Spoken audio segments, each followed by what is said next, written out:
কোনো এক অপরাধে যখন এক নিরীহ তরুণ আমেরিকার ভয়ঙ্কর এক জেলখানায় বন্দী হয়, তখন তার সবচেয়ে বড় শত্রু হয়ে দাঁড়ায় জেলখানায় থাকা মানুষরূপী পশুর মতো হিংস্র কয়েদিরা। এখন তাকে এই জেলখানার ভয়ঙ্কর সব কয়েদিদের মাঝে লড়াই করে টিকে থাকতে হবে, একই সাথে এই জেল থেকেও তাকে পালিয়ে যাওয়ার মাস্টার প্ল্যান বানাতে হবে। শেষ পর্যন্ত সে কি এই জেলখানায় নিজেকে টিকিয়ে রেখে এখান থেকে সফলভাবে পালিয়ে যেতে পারবে? সেটি জানতে হলে পুরো ভিডিওটি দেখতে থাকুন। মুভির শুরুতে আমরা রন নামের একটি ছেলেকে দেখতে পাই। সে জেলের একজন কয়েদি। মূলত রন একটি ড্রাগস ডিলিংয়ের অপরাধের কারণে এখন জেলখানায় বন্দী। এই অপরাধের কারণে কোর্টের বিচারক তাকে 6 মাসের কারাবাসের শাস্তি দেয়। জেলে আসার পর রন লক্ষ্য করে সকল কয়েদিরা এক একটা গ্রুপে বিভক্ত। সকল কয়েদিরা নিজের দেশ এবং স্বজাতিক কয়েদিদের নিয়ে টিম বানিয়ে রেখেছে। রন কি করবে বুঝতে পারছে না। এমন সময় একজন কয়েদির পরামর্শে সে আল নামের অন্য এক কয়েদির সাথে দেখা করতে যায়। সেই কয়েদি বলেছিল কেবল আলোই তাকে সাহায্য করতে পারবে। জেলে আলের প্রভাব বিস্তর। অন্যান্য টিমের কয়েদিরাও তাকে অনেক সম্মান করত। আলের উপর খুনের মামলা আছে, যার শাস্তিস্বরূপ সে বিগত 18 বছর ধরে জেলে পড়ে আছে। রন মূলত তার উপর হওয়া মামলার ব্যাপারে আলের কাছে কিছু পরামর্শ চাইছিল, কিন্তু আল খুবই মুড নিয়ে রনকে ফিরিয়ে দেয় এবং জানায় তার সাথে পরে কোনো এক সময় কথা বলবে। এরপর দেখা যায় আল তার টিমের সাথে পরিকল্পনা করছে অন্য এক কয়েদিকে লুট করার। ওই কয়েদির কাছে এমন গুরুত্বপূর্ণ কিছু জিনিস ছিল যা তাদের প্রয়োজন। প্রথমে তারা ওই লোকটার কাছে ভালোভাবে জিনিসটা চায়, কিন্তু লোকটি তা দিতে অস্বীকার করতেই দল বেঁধে সবাই লোকটির উপর ঝাঁপিয়ে পড়ে কাঙ্ক্ষিত জিনিসটি আদায় করার জন্য। এমন সময় একজন গার্ড তাদের দেখতে পেলে তারা এমন একটা ভাব করে সেখান থেকে চলে যায় যেন কিছুই হয়নি। যেহেতু 18 বছর ধরে আলে জেলে আছে, সেহেতু জেলের সকল গার্ডস তাকে খুব ভালো মতো চেনে। শুধু তাই নয়, সে জেলের ক্যাপ্টেনের সাথেও খুব ভালো সখ্যতা গড়ে তুলেছে। সে ক্যাপ্টেনের জন্য টুকটাক নোটিশ টাইপিংয়ের কাজ সহ বিভিন্ন কাজ করে দিত। ওই দিন সন্ধ্যায় আলের বন্ধু টিটো দেখতে পায় রন সাইকো মাইক নামের একজন কয়েদির সাথে কথা বলছে।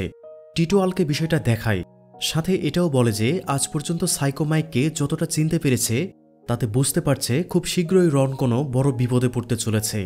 হতে পারে তার উপর ভয়ঙ্কর কোনো অ্যাটাক হবে। রাতের বেলায় রনের সেলমেট তাকে বলে রন যেন দ্রুতই তার নিজের সেফটির জন্য কাছে একটি ধারালো চাকু রাখে।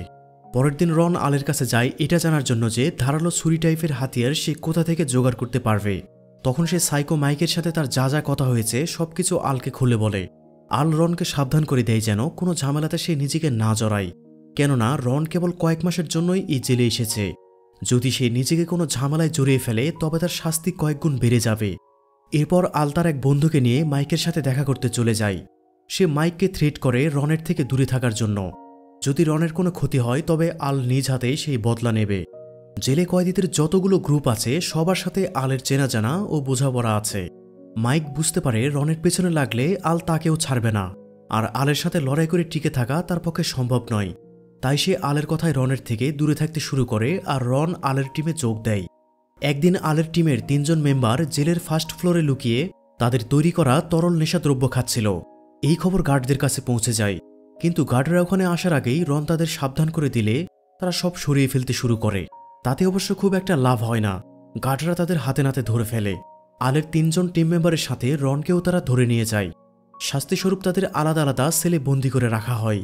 রন যে তাদের আগেই সাবধান করার চেষ্টা করেছে এই বিষয়টা আলের বেশ ভালো লাগে। রন স্বার্থপরের মতো নিজের কথা না ভেবে টিমের অন্য সদস্যদের বাঁচানোর চেষ্টা করেছে। রনকে ধন্যবাদ স্বরূপ এক কয়েদিকে দিয়ে একটি ম্যাগাজিনে লুকিয়ে কিছু সিগারেট আর একটি চিরকুট পাঠায়। চিরকুটে লেখা ছিল ইনভেস্টিগেশনের সময় রন যেন অফিসারদের বলে সে কিছু জানে না। 1 সপ্তাহ পর 2 জন জজ রনকে জিজ্ঞাসা করতে এলে রন সরাসরি অস্বীকার করে বলে যে সে কোনো দলের মেম্বার নয়, আর ওই নেশাদ্রব্যের সাথে তার কোনো সম্পর্ক নেই। সে তো কেবল ওই দিন ওখানে দিয়ে যাচ্ছিল। বিনা দোষে তাকে অ্যারেস্ট করা হয়েছে। এই ঘটনার জন্য অন্য 3 কয়েদির 1 বছর করে শাস্তি বাড়ানো হলেও রন এই যাত্রায় বেঁচে যায়। অন্যদিকে আল অফিস রুমে কয়েদিদের রিপোর্ট আপডেট করার সময় চুপি চুপি রনের রিপোর্টে ভালো ভালো কথা লিখে দেয়। এতে পরের শুনানিতে জজ রনের শান্ত স্বভাব আর ভালো ব্যবহারের জন্য তার 6 মাসের সাজা আরও কিছুটা কমিয়ে দেয়। এর জন্য রন আলকে এসে ধন্যবাদ জানায়। ওই দিন কয়েদিরা ফ্রি টাইমে নিজের মতো খেলাধুলা করছিল। তখন সেখানে একজন কয়েদিকে ছুরিকাঘাত করা হয়। ঘটনাটা চোখের সামনে ঘটায় রন অনেক ভয় পেয়ে যায়। রনের এমন করে ভয় পাওয়া দেখে আলের বুঝতে বাকি থাকে না যে রন নিতান্ত একজন সহজ সরল ভালো ছেলে। রনের মতো সহজ সরল ছেলেরা জেলের এসব ভয়াবহ পরিস্থিতিতে নিজেকে টিকিয়ে রাখতে পারে না। এবার আল রনকে জেলের হাসপাতালে পাঠালে আলের কথা মতো ডাক্তার রনের জন্য একটি ফেক মেডিকেল রিপোর্ট বানায়, যেখানে উল্লেখ ছিল রনের কাঁধে সিরিয়াস ফ্র্যাকচার হয়েছে। এই রিপোর্টের জন্য রন কিছুদিনের জন্য জেলের হসপিটালে নিরাপদে থাকার সুযোগ পায়। যদিও এখানে রন বেশি দিন থাকতে পারবে না, তাই আল এই সমস্যারও সমাধান বের করে। একদিন জেলের ক্যাপ্টেন হসপিটালে রনের সাথে দেখা করতে এসে জানায় রনের থাকার ব্যবস্থা আলের টিমের সাথে করা হয়েছে। এখন থেকে রনও আলের টিম মেম্বারদের সেলে থাকতে পারবে। রন হসপিটাল থেকে বের হয়ে আলের সাথে দেখা করার জন্য কমন এরিয়াতে আসে। আলের টিমের সাথে সে কথা বলছিল, এমন সময় একটি ঘটনা ঘটে। আফ্রো আমেরিকান নামের একটি দল জেলে তাদের সকল ধরনের কাজকর্ম বন্ধ করে দিয়ে স্ট্রাইক করতে শুরু করে। সময়ের সাথে সাথে পরিস্থিতি খারাপের দিকে যেতে শুরু করে আর কয়েদিরা নিজেদের মধ্যে লড়াইয়ে জড়িয়ে পড়ে। পরিস্থিতি নিয়ন্ত্রণের বাইরে গেলে গার্ডেরা জেলের সাইরেন বাজিয়ে দেয় আর ফাঁকা গুলি ছুড়তে শুরু করে। এতে আতঙ্কে সব কয়েদিরা মাটিতে লুটিয়ে পড়ে। গার্ডেরা চারপাশ থেকে কয়েদিদের ঘিরে ফেলে আর সকল কয়েদিকে যার যার সেলে পাঠিয়ে দেয়। সকল কয়েদিকে পাঠিয়ে দেওয়ার পর দেখা যায় এই ঘটনায় ২৬ জনের মৃত্যু হয়েছে। তাই জেল কর্তৃপক্ষ পুরো জেলে লকডাউন সিস্টেম অন করে দেয়। প্রায় ২৫ ঘন্টা পর ক্যাপ্টেন আলের সাথে দেখা করতে আসে। লকডাউন দেওয়ার কারণে জেলের রান্নাবান্না সব বন্ধ হয়ে গেছে। ক্যাপ্টেন আলকে বলে ভরসাযোগ্য লোকদের নিয়ে রান্নাবান্নার কাজ সামাল দিতে। ক্যাপ্টেনের কথা মতো আল তাই করে। সে দলবল নিয়ে কিচেন সামলাতে চলে আসে, সাথে সে গার্ডকে দিয়ে রনকেও ডেকে পাঠায়। রান্নাঘরে ক্যাপ্টেন, গার্ডেরা এবং আল রাতের খাবার খাচ্ছে। আল যত্ন সহকারে রনকে গরম গরম খাবার দেয়, সাথে এটাও বুঝায় যে জেলে কোনো দাঙ্গা ফ্যাসাদ হলে এভাবেই প্রোটোকল সামাল দেওয়া হয় যাতে কয়েদিদের আয়ত্তে আনা যায়। আলের এত কথার ফাঁকে রন একটি প্রশ্ন করে বসে, যা আলকে কিছুটা অপ্রস্তুত করে দেয়। রন জানতে চায় কোনো ফায়দা ছাড়া কেন আল তাকে সাহায্য করছে। এর উত্তরে আমরা জানতে পারি আল যখন অপরাধী হয়ে জেলে এসেছিল তখন তার বয়স অনেক কম ছিল। ওই সময় জেলের পরিবেশ, নিয়মনীতি ও কয়েদিদের আতঙ্ক তার ভিতরে ভয় তৈরি করেছিল। পদে পদে সে জেলে বিপদের সম্মুখীন হয়েছে। তাই আল চায় না তার মতো রনের জীবনেও বিপদ ঘনিয়ে আসুক। কেবল কয়েক মাসের জন্য রন জেলে এসেছে। এই সময়ের মধ্যে যেন কঠিন কোনো ঝামেলায় রন ফেঁসে না যায়, আল সেই চেষ্টাই করছে। সময়ের সাথে সাথে রন আলের টিমের ভরসাযোগ্য সদস্য হয়ে উঠছিল। এর মাঝেই আল রনের কেস সম্পর্কে খোঁজখবর করে। সে রনকে পরামর্শ দেয় সে জেলে যে কয়দিন আছে ততদিন কোনো একটা কোর্স করে নেয়, কিংবা রন চাইলে জেলের লাইব্রেরিতেও জব করতে পারে। এতে করে রনের পজিটিভ পয়েন্ট বাড়বে। পয়েন্ট ভালো থাকলে এমনও হতে পারে যে পরের শুনানিতে বিচারক তাকে মুক্ত করে দিতে পারে।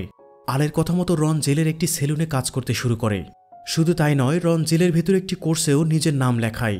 সবকিছু খুব ভালোই চলছিল, কিন্তু কথায় বলে ঝড় শুরু হওয়ার আগে আকাশ নিস্তব্ধ হয়ে যায়। ঠিক তেমনই রনের জীবনেও কঠিন ঝড় আসতে চলেছে। কোর্সে রনের মতো আরও অনেক কয়েদি ছিল। ক্লাস করার সময় জনসন নামের এক কয়েদির চোখ পড়ে রনের উপর। জনসন রনকে চোখে চোখ রাখতে শুরু করলে রন নিজেও বিষয়টা বুঝতে পারে, কিন্তু সে নিজেকে কোনো ঝামেলায় না জড়িয়ে কোর্সে মনোযোগ দেওয়াকেই সঠিক কাজ বলে মনে করছিল। একদিন ওয়াশরুমে রনকে একা পেয়ে তাকে চাপড়ে ধরে জনসন। জনসন আসলে জনের সাথে অনৈতিক কিছু করতে চাইছিল। কপাল ভালো থাকায় ওই সময় টিচার ওয়াশরুমে চলে আসে। ফলে এই যাত্রায় রন বেঁচে যায়। এই ঘটনায় রনের সহজ সরল মনে কঠিন আঘাত লাগে। সে নিজেকে অসহায় আর দুর্বল ভাবতে শুরু করে, যা তার মনে নিজের প্রতি ঘৃণা তৈরি করতে থাকে। রনের মনে হতে থাকে যদি আল তাকে আগলে না রাখত তাহলে সে 2 দিনও এই জেলখানায় টিকতে পারত না। এবার রন নিজেকে বাঁচাতে আলকে না জিজ্ঞেস করেই একজন বৃদ্ধ কয়েদিকে ম্যানেজ করে নিজের জন্য একটি চাকুর ব্যবস্থা করে। রন প্রতিশোধ নেওয়ার জন্য চাকু নিয়ে জনসনের সেলের দিকে যাওয়ার সিদ্ধান্ত নেয়। অন্যদিকে ওই বৃদ্ধ কয়েদি এসে আলকে জানিয়ে দিয়ে যে রন একটি চাকু নিয়ে গেছে। আল দ্রুত রনের কাছে যায় তাকে শান্ত করার জন্য। রনের সাথে যা হয়েছে তা অন্যায়, কিন্তু এই অন্যায়ের পরিপ্রেক্ষিতে রন যদি একটি অপরাধ করে তাহলে তার জীবনটা নষ্ট হয়ে যাবে। রন যদি জনসনের উপর হামলা করে আর গার্ডদের হাতে ধরা পড়ে যায় তাহলে তার উপর খুনের মামলা হবে। জীবনের বাকিটা সময় রনকে জেলেই পচে মরতে হবে। সে রনকে কথা দেয় যে জনসনকে উচিত শিক্ষা দেবে, শুধু রন যেন জনসনের থেকে দূরে থাকে। কিন্তু রন তার কথা শোনে না। সে নিজ হাতে তার সাথে হওয়া অন্যায়ের প্রতিশোধ নিতে চায়। তাই সে আলের অগোচরে জনসনের সেলে চলে আসে। জনসনের মতো বডি বিল্ডার রনের মতো ছোটখাটো বাচ্চাকে ভয় পাবে না, এটাই স্বাভাবিক। অন্যদিকে আল রনকে তার সেলে খুঁজে না পেয়ে বুঝতে পারে হয়তো রন তার কথা না মেনেই জনসনের সেলে গেছে। তাই সেও সেদিকেই যেতে শুরু করে। সেখানে গিয়েই সে জনসনের মুখ বরাবর পাঞ্চ করে, কিন্তু জনসন অনেক শক্তিশালী হওয়ায় আল কিছুটা হিমশিম খেয়ে যায়। সে আলের হাত মুচড়ে লোহার খাঁচার সাথে ঠেসে ধরে। এমন সময় রন পেছন থেকে জনসনের পিঠে চাকু ঢুকিয়ে দেয়। চাকুর আঘাতে জনসন মাটিতে লুটিয়ে পড়ে। ততক্ষণে আলের টিমের অন্য সদস্যরাও চলে এসেছে। তারা দ্রুত আল আর রনকে সেখান থেকে নিয়ে চলে যায়। আল রনকে তার সেলে রেখে ক্যাপ্টেনের অফিসে এসে চুপচাপ বসে থাকে যেন কিছুই ঘটেনি।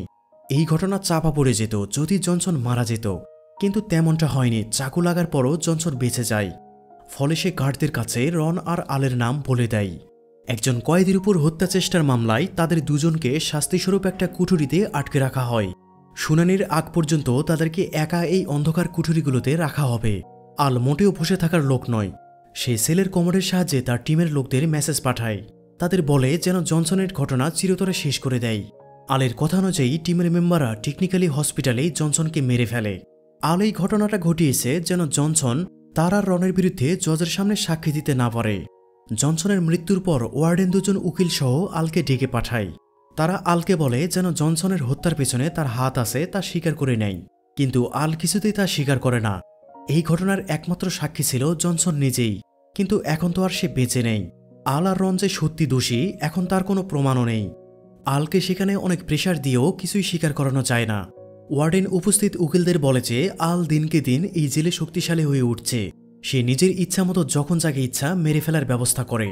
ওয়ার্ডেন আরও বলে আলের শাস্তি বাড়িয়ে অন্য জেলে ট্রান্সফার করে দেওয়ার ব্যবস্থা যেন করা হয়। ওয়ার্ডেন এখানে থামে না। সে রনের রিপোর্টেও এটা উল্লেখ করে। তার মনে হয়েছে যে আলের টিমে যোগ দিয়ে রনও এক ভয়ঙ্কর অপরাধীতে পরিণত হচ্ছে। পরের সিনে দেখা যায় রনকে শুনানির জন্য কোর্টে আনা হয়েছে। ওয়ার্ডেনের দেওয়া রিপোর্ট বিচার বিবেচনা করে জজ তার শাস্তি 5 বছর বাড়িয়ে দেয়। এতে রন রেগে গিয়ে জজ আর তার উকিলকে গালি দিতে শুরু করে। গার্ড তাকে ধরে নিয়ে জেলের হোল্ডিং সেলে বন্দী করে দেয়। আর রনের বাবা দেখা করতে এসে তাকে জানায় যে কোনো মূল্যে তিনি রনকে জেল থেকে বের করার ব্যবস্থা করবে। সন্ধ্যায় ক্যাপ্টেন আলের সাথে দেখা করার জন্য আসে। সে আলের জন্য সিগারেট নিয়ে এসেছে, তার সাথে নিয়ে এসেছে একটি খারাপ খবর। ক্যাপ্টেন তাকে জানায় ওয়ার্ডেন আর কিছু অফিসার আলকে এই জেল থেকে ট্রান্সফার করার পরিকল্পনা করছে।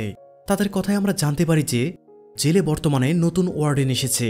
যেহেতু আল এই জেলে অনেক বছর ধরে আছে, সেহেতু জেলের ভিতরে তার নেটওয়ার্ক অনেক স্ট্রং। আলের ক্ষমতা কমাতেই মূলত হসপিটালের খুন আলের উপর চাপিয়ে শাস্তি বাড়িয়ে এই জেল থেকে ওয়ার্ডেন আলকে ট্রান্সফার করতে চায়। এত কিছু জানার পর আল টেনশনে পড়ে যায়। সে কিছুতেই এই জেল থেকে যেতে চায় না। সে পরিকল্পনা সাজাতে শুরু করে যে কিভাবে সে নিজেকে রক্ষা করবে। প্রথমে আল যেটা করে তা হলো সে খাবার খাওয়া বন্ধ করে দেয়। এরপর ব্লেড দিয়ে হাত কেটে রক্ত সারা গায়ে মেখে নেয়। তাকে দেওয়া বাসি খাবারগুলো সে কমোডে জঘন্যভাবে ছড়িয়ে ছিটিয়ে দেয়। নিজের এবং সেলের এমন অবস্থা করে যে গার্ড তার অবস্থা দেখে মনে করে কুঠুরিতে বেশি দিন থাকার কারণে আলের মানসিক অবস্থা খারাপ হয়ে গেছে। আর এমনটাই হয়। গার্ড এই অবস্থা দেখে দ্রুত তাকে সেখান থেকে বের করে হসপিটালের মেন্টাল ওয়ার্ডে পাঠিয়ে দেয়। হসপিটাল থেকে বের হয়ে আল সবার আগে রনের সাথে দেখা করে। এই পর্যায়ে সে জানতে পারে রনের শাস্তিও বাড়িয়ে দেওয়া হয়েছে। আর এই কারণে এবার তারা দুজন এই জেল থেকে পালিয়ে যাওয়ার পরিকল্পনা শুরু করে। প্রথম পদক্ষেপ হিসেবে রন তার বাবাকে বলে তার এবং আলের জন্য সুরক্ষিত কোনো থাকার জায়গা ব্যবস্থা করতে। এদিকে আল জেলে হওয়া প্রতিটি বিষয়ে তীক্ষ্ণ নজরদারি করতে থাকে। সে জেল থেকে পালানোর এমন রাস্তা খুঁজছে যাতে ধরা পড়ার কোনো সম্ভাবনা থাকবে না। এর মধ্যে একদিন রন আর আল গোসলখানায় তাদের পরিকল্পনা নিয়ে আলোচনা করছিল। তখন তাদের বিরক্ত করার জন্য একজন আফ্রো আমেরিকান বা কালো চামড়ার কয়েদি জোরে জোরে গান গাইতে শুরু করে। আল তাকে থামতে বললে লোকটি ব্রাশ দিয়ে বানানো ধারালো অস্ত্র দিয়ে তার উপর হামলা করে বসে। এই হামলায় আলের বুকে আর রনের গালে গভীর জখম হয়। তাদেরকে হসপিটালে ভর্তি করা হয়। এই ঘটনার জের ধরে সকল সাদা চামড়ার কয়েদিরা যে কোনো মূল্যে কালো চামড়ার আফ্রো আমেরিকান কয়েদিদের উপর প্রতিশোধ নিতে চাইছিল। প্রতি মুহূর্তে জেলের ভেতরের পরিবেশ ভয়ানক হয়ে উঠছে। এরই মাঝে একদিন আফ্রো আমেরিকানদের এক টিম লিডার আলের সাথে দেখা করতে হসপিটালে চলে আসে। সে আলকে বলে যে তাদের উপর হামলা করা ওই কয়েদি মানসিকভাবে সুস্থ নয়, এর সাথে কোনো আফ্রো আমেরিকান টিম জড়িত নয়। সে আলকে বলতে এসেছে যেন এটাকে ইস্যু করে সাদা চামড়ার কয়েদিরা জেলে কোনো দাঙ্গা ফ্যাসাদ তৈরি না করে।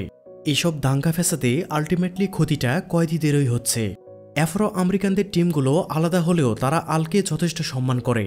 আফ্রো লিডার আলকে কথা দেয় যে ওই পাগল কয়েদিকে তারা শাস্তি দেবে। আল নিজেও চায় না জেলে অকারণে কোনো দাঙ্গা তৈরি হোক, তাই সে নিজের টিম মেম্বারদের বলে দেয় কোনো ধরনের ঝামেলা তৈরি না করতে। আর ঘটনা যেন বেশি দূর না করায়, তাই আফ্রো আমেরিকান টিম ওই পাগল কয়েদিকে খুন করে ময়লার গাড়িতে ফেলে দেয়। গাড়ির লাশ সহ জেল থেকে বেরিয়ে যায়। আল এই ঘটনা জানার পর হঠাৎ তার মাথায় জেল থেকে পালানোর একটি প্ল্যান চলে আসে। সে রনের সাথে দেখা করে বিষয়টা নিয়ে ডিসকাস করে। ময়লার ট্রাকগুলো প্রতিদিন জেলে যাওয়া আসা করে। ওই গাড়িতে করে কি যাচ্ছে তা কখনো চেক করা হয় না। সকল ময়লা গাড়ির কন্টেনারে ক্র্যাশ করার জন্য একটি সিস্টেম আছে। এই ক্র্যাশ সিস্টেমের জন্যই কখনোই কোনো গার্ড ময়লার গাড়ি চেক করার সাহস দেখায়নি। যদি রন আর আল কোনোভাবে ময়লার গাড়িতে একবার লুকিয়ে ঢুকে পড়তে পারে, আর ক্র্যাশ মেশিন থেকে নিজেদের বাঁচিয়ে রাখতে পারে, তাহলে জেল থেকে মুক্তির স্বপ্ন তাদের সত্যি হয়ে যাবে। কাজটা যেহেতু অনেক কঠিন, তাই আল তার সবচেয়ে পুরনো ভরসাযোগ্য বন্ধুর কাছে সাহায্য চায়। তারা ময়লার গাড়ির ড্রাইভারকে ঘুষ দিয়ে এই কাজের জন্য রাজি করিয়ে ফেলে। এরপর তারা কিচেনে চলে আসে কাজ করার জন্য। এখান থেকে মূলত তাদেরকে বের করে দেওয়ার ব্যবস্থা করা হবে। কিচেনে কাজ করা আলের টিম মেম্বাররা আগে থেকে একটি বড় শক্তপোক্ত লোহার রডের ব্যবস্থা করে, যেন ক্র্যাশ মেশিনে তা ভেঙে না যায়, আর সেটার জন্য যেন ক্র্যাশ মেশিন বন্ধ হয়ে যায়। গাড়িতে ঢোকার পর এই লোহার রডের সাহায্যে ক্র্যাশ মেশিন বন্ধ করে দিলেই তারা প্রাণে বেঁচে যাবে। সব প্রস্তুতি শেষে রন আর আল জেল থেকে পালানোর জন্য তৈরি ছিল। এখন শুধু সকাল হওয়ার অপেক্ষা। রাতের বেলায় আল তার সকল টিম মেম্বার আর বন্ধুদের সাথে দেখা করে হাসিখুশিভাবে বিদায় নিয়ে নেয়। প্রায় 18 বছর পর সকাল হতেই আল বাইরের মুক্ত হাওয়ার নিঃশ্বাস নেওয়ার সুযোগ পাবে। পরের দিন সকালে আল আর রন নিজেদের সেল থেকে বের হয়ে সোজা কিচেনে চলে আসে। এখানে কয়েকজন কয়েদি তাদেরকে গার্ডদের চোখের আড়ালে রেখে বের হওয়ার সুযোগ করে দেয়। এরপর ওরা ময়লার ব্যাগ আর মোটা লোহার রড নিয়ে সোজা ময়লার গাড়ির কাছে চলে আসে। গার্ডদের চোখে ফাঁকি দিয়ে রন ট্রাকের ভেতরে ঢুকে পড়ে। ঠিক যখনই আল ট্রাকে ঢুকবে তখনই সেখানে একজন গার্ড চলে আসে। গার্ডকে দেখে আল আড়ালে লুকিয়ে পড়ে। বেশ খানিকটা সময় নিয়ে গার্ড সেখানে চারপাশটা দেখতে থাকে, আর গার্ড বিল্ডিংয়ের দরজা লক করে দেয়, যার ফলে আল ভেতরেই থেকে যায়। গার্ড ট্রাকের ড্রাইভারের সাথে আলাপ করতে শুরু করে। ওই একই সময় ট্রাকের ভেতরে থাকা রন দ্রুত লোহার রড ক্র্যাশিং মেশিনে ঢুকিয়ে মেশিনটা বন্ধ করে দেয়। এতে তার জীবন বেঁচে যায়। কিছুক্ষণ পর ট্রাক কিচেন এরিয়া থেকে বের হয়ে মেইন গেটে পৌঁছালে সবসময়ের মতো ট্রাকের উপর এবং নিচে চেক করা হয়, কিন্তু ট্রাকের ভেতরে চেক করা হয় না। ফলে সহজেই ট্রাক ছাড়া পেয়ে যায় আর রন এই যাত্রায় ভেসে যায়। তখন আল ট্রাকের গতিবিধি লক্ষ্য করছিল আর প্রার্থনা করছিল যেন রন কোনোভাবেই ধরা না পড়ে। অবশেষে ট্রাক সেফলি জেলের গেট পেরিয়ে বের হয়ে যায়। আলের পরিকল্পনা অবশেষে সাকসেসফুল তো হলো, শুধু তার মুক্তি পাওয়া হলো না। এতে অবশ্য আলের মনে খুব একটা দুঃখ নেই। মুভির শেষ সিনে দেখা যায় আল ভিটোর সাথে দেখা করতে এসেছে। আলের কথাই সে ভাবে হয়তো পালিয়ে যেতে না পেরে আলের মন খারাপ হয়েছে। সে আলকে বুঝায় জেলের বাইরে গিয়ে আসলে আলের কিছু করার নেই, কারণ জেলের বাইরের জীবনটাই আলের জন্য কেউ পথ চেয়ে বসে নেই, কোনো আপনজনেরও আক্ষেপ নেই। তাছাড়া এই জেলে এখন শক্তিশালী ব্যক্তি হলো আল। ক্যাপ্টেন তো শুধু নামমাত্রই আছে। ক্যাপ্টেনের সকল কাজ কারবার আল রাজার মতো সামাল দেয়। ভিটো আরও বলে আল চলে গেলে তাদের জীবন পানসে হয়ে যাবে।